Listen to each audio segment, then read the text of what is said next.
অজানা আতঙ্ক। এখানে সবকিছু দেখা যায় না, কিছু অনুভব করতে হয়।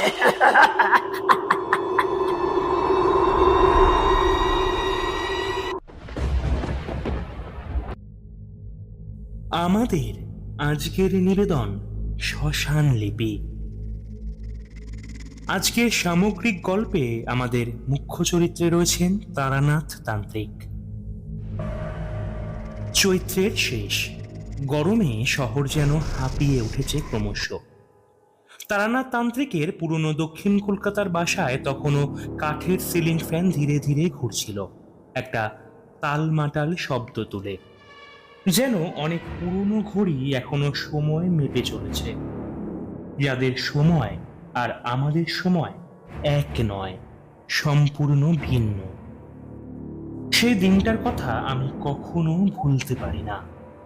আজও মনে পড়লে গায়ে শিহরণ জাগে। বিকেল 4:30 নাগাদ আমি তারানাথের ঘরে ঢুকি। ঘরের ভেতরে কেমন একটা পোড়া ধূপের গন্ধ। তারানাথ সোজা চেয়ারে বসেছিল, চোখ দুটো তার অস্বাভাবিক লাল, ঘুমহীন নয়, যেন বহু দূরের কিছু দেখে এসেছে সবে। সে ধীরে ধীরে বলল, তোকে আজ একটা লেখা দেখাবো, একটা লিপি। পড়লে ঠিক থাকবি তো? হ্যাঁ। আমি খানিকটা হাসলাম। আমি বললাম, আরে আপনার ওসব জিনিসে আমি অনেকদিন ধরেই অভ্যস্ত তারাদা। দেখান তো দেখি কি আছে, দেখান। আপনিও না পারেন সত্যি মশাই। সে খুব ধীরে একটা চামড়ার মোড়কে মোড়া বই বার করলো। বই নয়, যেন একটা মোটা খাতা, কিন্তু পাতাগুলো সাদা ছিল না, ছাইয়ের রঙের কাগজ। আর কাগজ ছুঁতেই আমার আঙুলে যেন পুরুন পুরুন গরম লাগলো। তারানাথ বলল, এটা ছুঁস না, এটা এক ধরনের চিতার ছাইয়ে তৈরি। এই পাণ্ডুলিপি কাশীর মণিকর্ণিকা ঘাটে পাওয়া গেছে। আমার এক চেলার মারফত এসেছে এখানে। আমি পড়ে ফেললাম কাভারে লেখা শব্দগুলো। শ্মশান লিপি। যে পড়ে সে পড়ে, যে লেখে সে আর ফিরে আসে না। সেই মুহূর্তে ঘরের বাতাস ভারী হয়ে উঠল। ঘড়ির কাঁটা যেন থেমে গেল সম্পূর্ণ, একেবারে নিস্তব্ধ হয়ে। তারানাথ ধীরে একটা দীঘল নিঃশ্বাস ফেলে বলল, এই পাণ্ডুলিপির সঙ্গে 4জন মানুষ হারিয়ে গেছে। তাদের কারোর শরীর মেলেনি, শুধু এক জোড়া জুতো, এক জোড়া চশমা, আর একটা গলে যাওয়া পেন, আর ফিনকির মতো একটা পোড়া গন্ধ। আমি হেসে বললাম, তাহলে আপনি এখন এই লেখাটা পড়ে আমাকে ভয় দেখাতে চান, তাই তো তারাদা? সত্যি মশাই। তারানাথ তাকালো না, কিন্তু বলল, তুই যতক্ষণ পড়িসনি ততক্ষণ কথা বলিস না। আর যদি পড়েই ফেলিস, তাহলে যা কিছু দেখবি তা যেন আমার নামে দায় না আসে। আমি তোকে আগেই সতর্ক করে দিচ্ছি। লিপি প্রথম পাতায় কোনো শব্দ ছিল না, শুধু অদ্ভুতভাবে ছাইয়ের গায়ে কিছুটা দাগ, যেন কেউ নখ দিয়ে লিখে রেখে গেছে। আমি একটু আলো করে পড়তে যাচ্ছি, ঠিক তখনই ঘরের বাতি হঠাৎ নিভে গেল। না, কারেন্ট যায়নি, ফ্যান চলছে, ঘরের বাইরের আলোও আছে, কিন্তু শুধু আমাদের ঘরের ভিতরটাই অন্ধকার। একটা চায়ের কাপ, একটা টেবিল আর একটা ধূপকাঠি, সবকিছুর গায়ে যেন হঠাৎ করে গভীর ছায়া পড়েছে। তারানাথ বলল, শুরু হলো। আমি কিছু বলতে যাচ্ছিলাম, কিন্তু কিন্তু শব্দ আটকে গেল। আমি চোখ ফিরিয়ে আবার পাতায় তাকালাম। এবার এবার সেখানে শব্দ ফুটে উঠেছে, আগুনের মতো জ্বল করছে।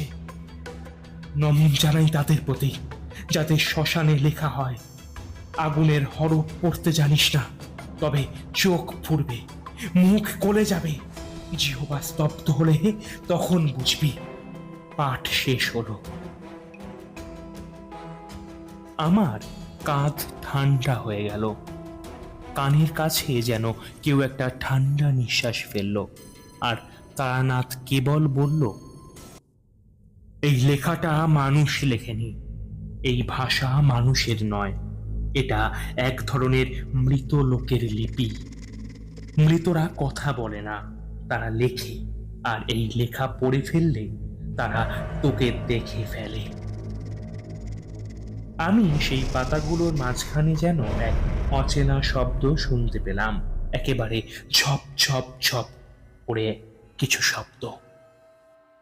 ঘরের ভেতর যেন কোথাও জল পড়ছে, কিন্তু আশ্চর্যের বিষয়, নিচে কোথাও জল নেই।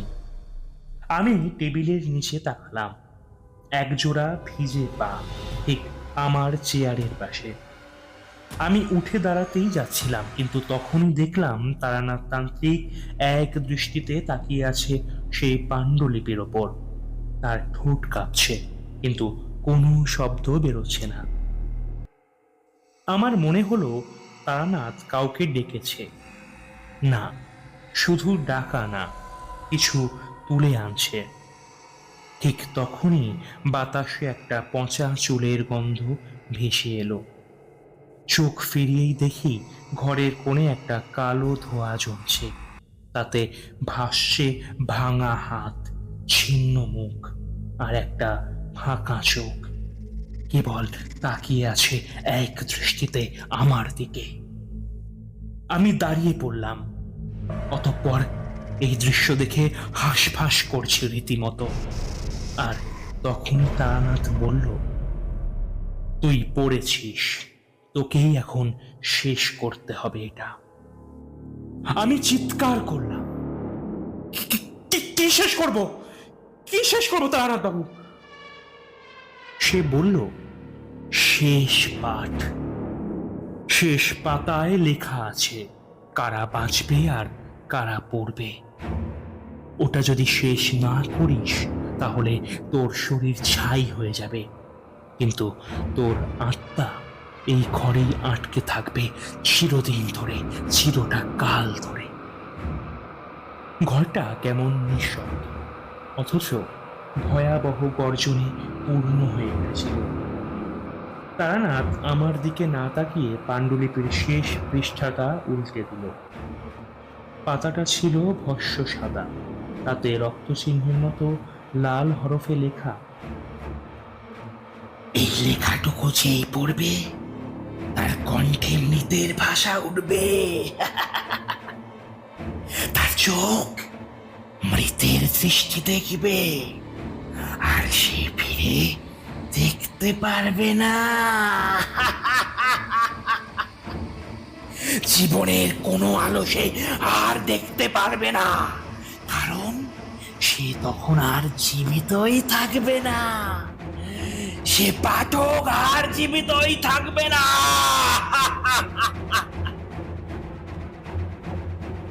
আমি চিৎকার করে উঠতে চাইলাম, কিন্তু গলা দিয়ে আওয়াজ বেরোলো না। ঠোঁট জমে গিয়েছে, জিহ্বা অবশ হয়ে গিয়েছে। তারানাথ তান্ত্রিক ধীরে ঘাড় ঘুরিয়ে আমার দিকে তাকালো, চোখে ছিল তার আগুনের মতো ঝলক। সে বলল, তুই পড়েছিস, তাই তোর ভেতর দিয়ে এখন মৃতরা কথা বলবে।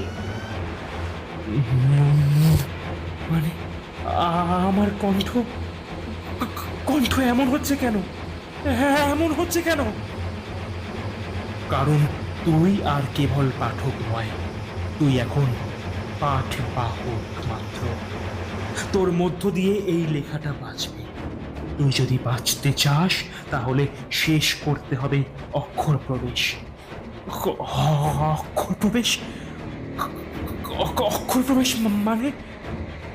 যখন মৃতলিপির পাঠ তোর শরীরের মধ্যে ঢুকে যাবে, এক একটা হরফ তোর মাংসে পোড়াবে, এক একটা বাক্য তোর স্মৃতি ছিঁড়ে ফেলবে।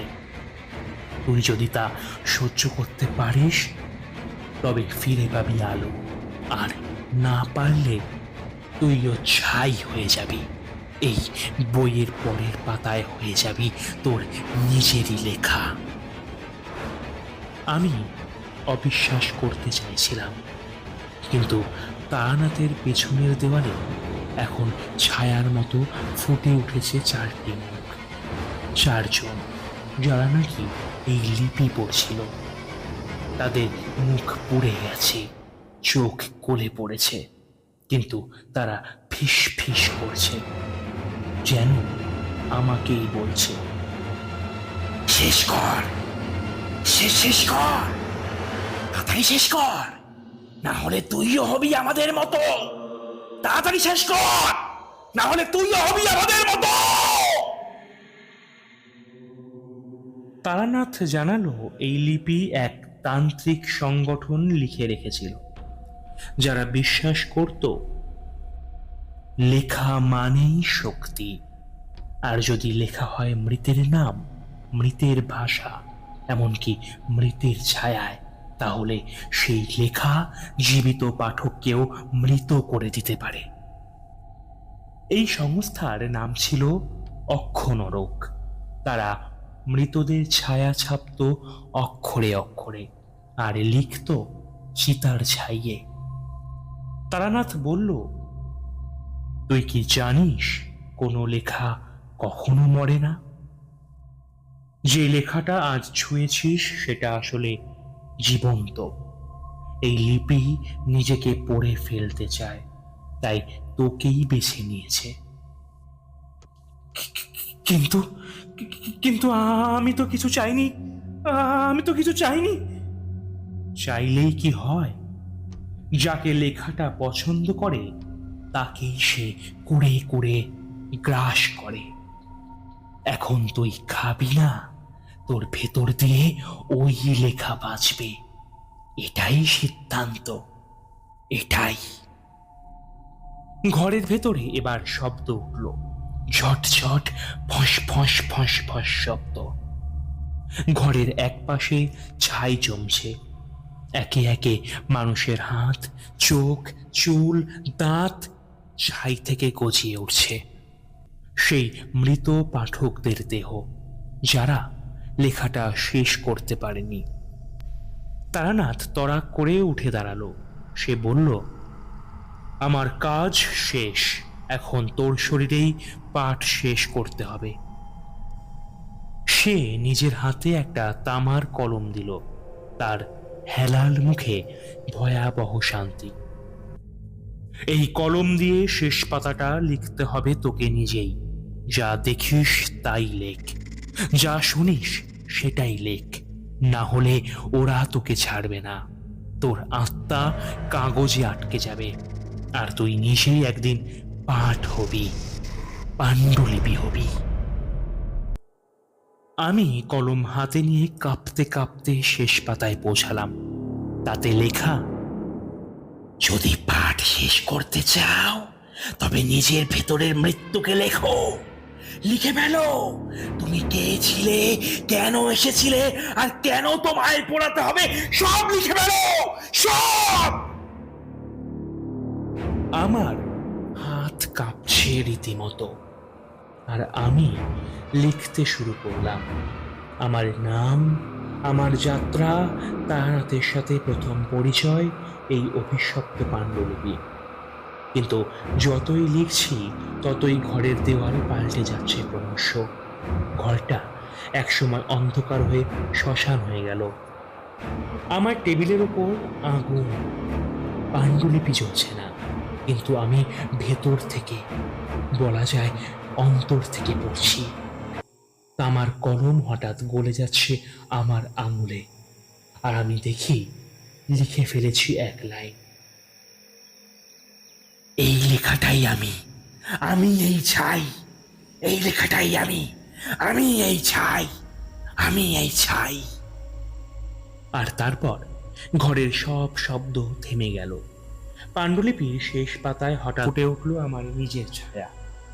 আমি বুঝলাম আমি আর পাঠক নই, আমি নিজেই এখন শ্মশান লিপি।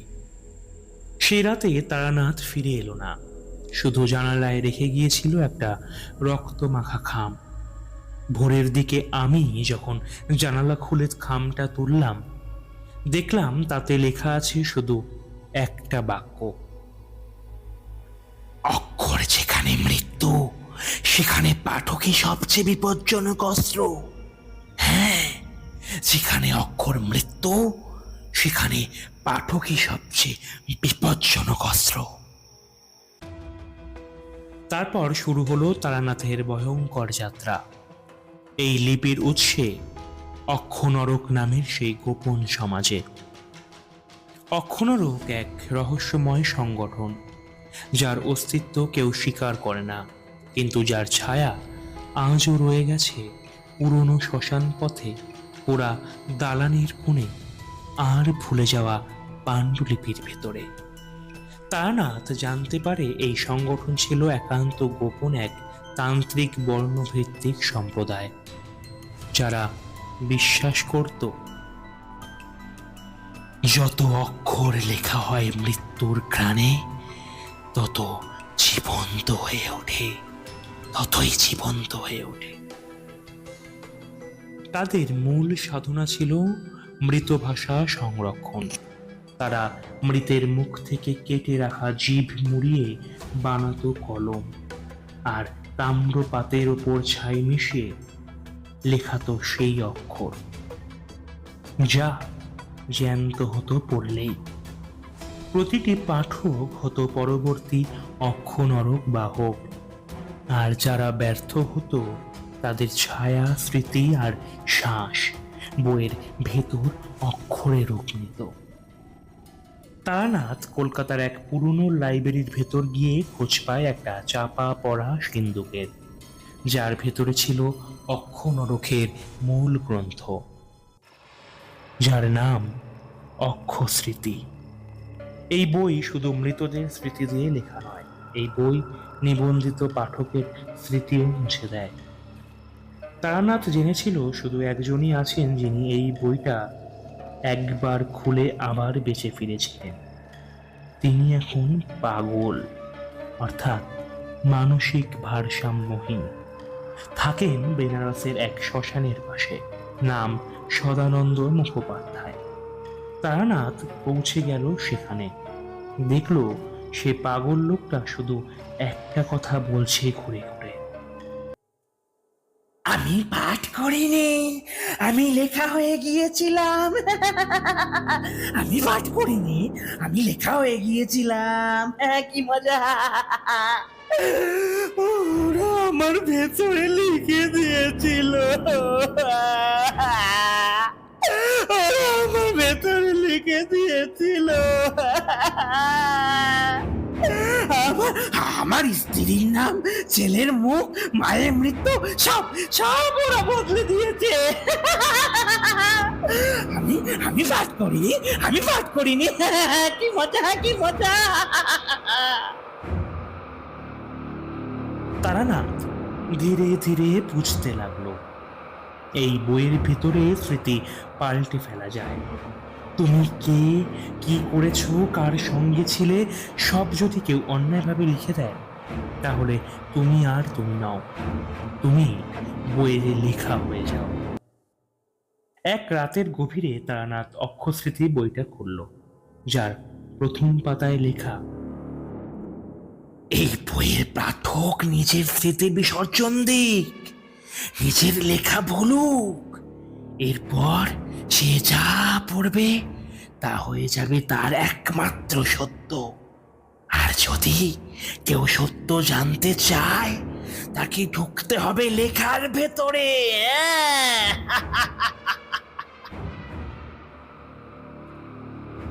তারানাথ চোখ বন্ধ করে বইয়ের ভেতরে ঢুকল। এটা কাগজ নয়, এটা একটা মৃতদের ভাষায় গড়া সময়চক্র। প্রতিটি বাক্য এক একটা দরজা, প্রতিটি ছত্র এক একটা ফাঁদ, যেখানে শব্দ নয় অভিজ্ঞতা ছাপা থাকে। সে এক পাতায় ঢুকলো, দেখলো নিজেকে একটা শ্মশানে বসে তামার খাঁচায় আটকে, আর চারপাশে ছায়া, এক একজন পাঠক যারা সবাই বলছে, আমরা লেখাটা শেষ করতে পারিনি, এখন আমাদের অক্ষর হয়ে থাকতে হয়।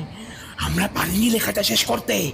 কেউ যদি আমাদের মনে করে তাহলেই আবার জেগে উঠি, আমরা আবার জেগে উঠি।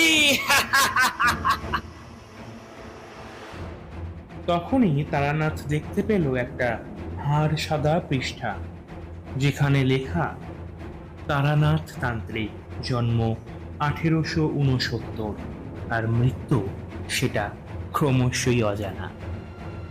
কিন্তু মৃত্যুর তারিখটা ছিল সম্পূর্ণ ফাঁকা, আর কলমটা তার নিজের আঙুলের রক্তে সেজে উঠেছে। এক ভয়াবহ উপলব্ধি তাকে চমকে দিল।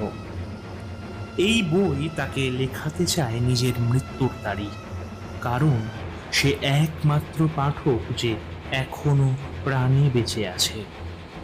তারানাথ বইয়ের ভেতরে পালাতে চাইল, কিন্তু পৃষ্ঠাগুলো একে একে খেয়ে নিচ্ছিল তার সম্পূর্ণ স্মৃতি।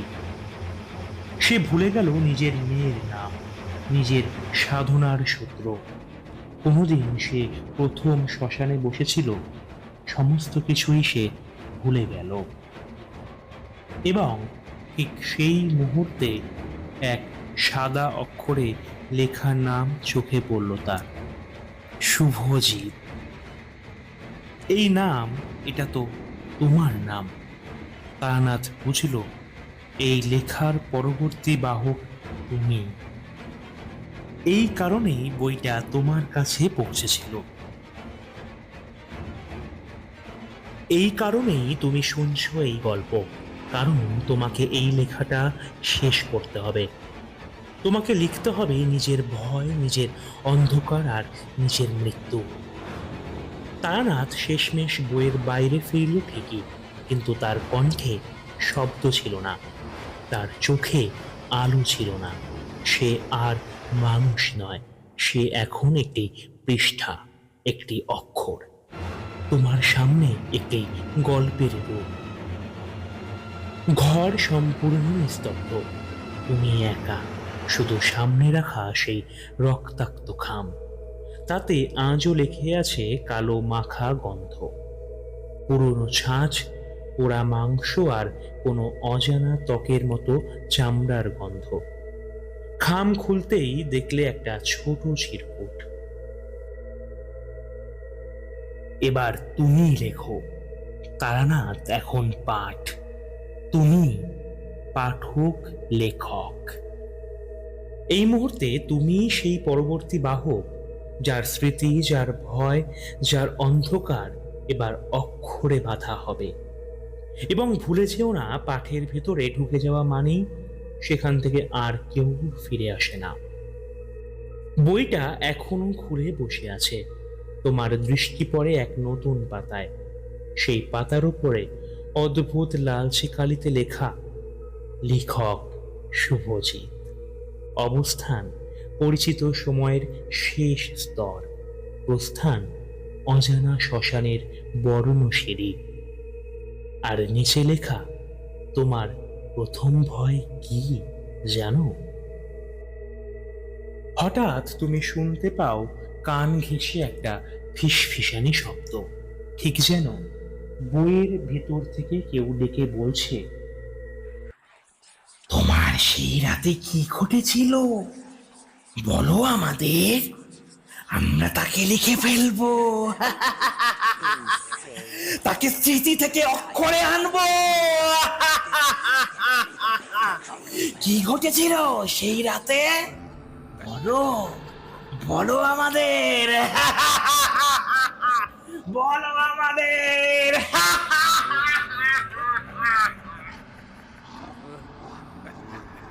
কোনো এক পুরনো অভিজ্ঞতা, যেটা তুমি ভুলে যেতে চেয়েছিলে। হয়তো সেই ভাঙা ঘরটা যেখানে প্রথম ছায়া দেখেছিলে, হয়তো সেই বৃদ্ধা কাকিমার মুখ, যার চোখে ছিল আলোহীন সাদা ছোপ, আজ সব ফিরছে। এই বই চাইছে তোমার ভয় থেকে লেখা হোক নতুন এক অধ্যায়। তারানাথ এখন শুধু একটা চরিত্র নয়, সে এখন তোমার লেখা। তুমি যেমন ভাবে লেখো তেমন ভাবেই সে বেঁচে থাকে, অক্ষরে অক্ষরে। আর তার স্মৃতি, তার চেতনা সব এখন তোমার হাতের নিচে ঘুমিয়ে থাকা অক্ষর। তুমি লিখছো, তারানাথ একটা ছায়া ঘেরা মাঠে হাঁটছে। মাটি ধীরে ধীরে লেখা হয়ে যাচ্ছে তার পায়ের ছাপের নিচে। প্রতিটি পদক্ষেপে সে ভুলে যাচ্ছে তার আসল উদ্দেশ্য। তার সামনে দাঁড়িয়ে একজন মানুষ, যার মুখ নেই, কণ্ঠ নেই, শুধু একটা খালি পৃষ্ঠা ধরে রেখেছে। এটাই অক্ষনরকের সত্য। তুমি যতই লেখো ততই তোমার সত্তা ওই লেখার ভিতর ঢুকে পড়ছে। এখন তুমি জানো না তুমি পাঠ করছো না তোমাকে লেখা হচ্ছে। ঘর অন্ধকার হয়ে এসেছে। তুমি চেয়ে দেখো, বইয়ের চারিদিক থেকে কালো ছায়ারা এগিয়ে আসছে। তারা এক একজন প্রাক্তন পাঠক, যারা নিজেদের স্মৃতি হারিয়ে এখন বইয়ের অক্ষরে বাঁধা। তারা বলছে, তুমি যেটুকু মনে রাখো আমরা সেটুকুই হয়ে উঠি। আমাদের মনে রেখো না, তাহলে আমরা ভুলে যাই আমরা কে ছিলাম। আর যদি ভুলে যাও, আমরা তোমার ভেতরে ঢুকে পড়ব। এবার তুমি লেখা হবে, তুমি লেখা হবে। তুমি পালাতে চাও, কিন্তু তোমার শরীর আর নড়ে না। তোমার আঙুলের ডগা থেকে বেরোচ্ছে কালো কালো কালি। তুমি দেখছো নিজের শরীর থেকে তৈরি হচ্ছে নতুন এক পৃষ্ঠা। ঠিক তখনই একটা অদ্ভুত শব্দ ভেসে এলো। তারানাথ এখন শ্মশান লিপির রক্ষক নয়, সে এখন লেখার সব। তুমি পরবর্তী রক্ষক। এখন তোমাকেই লিখতে হবে শেষ মৃত্যুর অধ্যায়, তোমাকেই লিখতে হবে। তুমি বুকের ভেতর কাঁপতে কাঁপতে শেষ পৃষ্ঠায় একটা লাইন লিখলে। আমি লেখক নই, আমি মৃত পাঠক। যে যত পড়বে তত আমার ভেতর ঢুকবে। আমি লেখক নই, আমি আমি মৃত পাঠক, মৃত পাঠক। হঠাৎ ঘর নিঃশব্দ, বইটা বন্ধ হয়ে গেল নিজে থেকে। আর তোমার সামনে রাখা খামটা নিজে থেকেই জ্বলতে শুরু করলো। তার মধ্যে পড়ে থাকা সেই শেষ চিঠির শব্দ ধীরে ধীরে গলে গিয়ে মিশে গেল বাতাসে। আর চারপাশে ছড়িয়ে পড়ল একটা অদ্ভুত বাক্য। যে শোনে সে লেখে, যে লেখে সে হারিয়ে যায়, হারিয়ে যায়।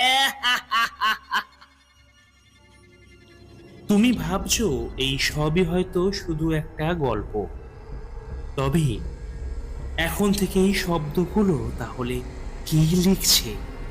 তুমি তো এখন আর আঙুল নড়াতে পারো না।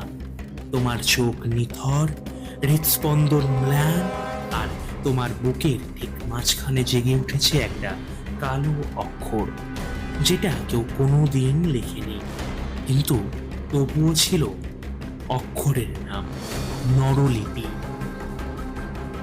তারানাথ বলেছিল, একটা ভাষা আছে যা কেবল মৃতরাই বোঝে, আর একটা স্থান আছে যেখানে আলো দিলে শব্দ মরে যায়।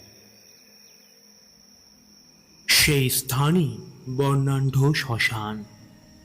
এক অদ্ভুত অনুভব। তুমি চলছো একটা অন্ধকার গলি ধরে, যেখানে কোনো আলো জ্বালানো মানা। তোমার এক হাতে ধরা পুরনো লণ্ঠন, কিন্তু যতবার তুমি আগুন ধরাও চারপাশ থেকে অশরীরীরা চেঁচিয়ে ওঠে। আলো মানেই মৃত্যু, আলো মানেই মৃত্যু। আলোকিত করলেই তুমি শব্দ হারাবে, তুমি শব্দ হারাবে। কারণ এই শ্মশানে ছায়া বাঁচে শব্দে, আর আলো জ্বালালেই তারা মরে যায়। এই শ্মশানেই রয়েছে শেষ পাঠ, যেখানে তারানাথের আত্মা আজও বন্দি এক অপূর্ব সবাক্ষরে। তুমি পৌঁছলে এক পুরনো গম্বুজের নিচে। একটা জীর্ণ কাগজ সেখানে গোজানো, আর তাতে লেখা, পাঠক যিনি লিখে ফেলেন নিজের ভয়, তিনি শ্মশান রক্ষক। আলো চাইলে চোখ হারাও, আর শব্দ চাইলে জিভ কেটে রাখো। হঠাৎ তুমি বুঝলে তোমার জিভ কাঁপছে না, আর কণ্ঠে কোনো শব্দ নেই।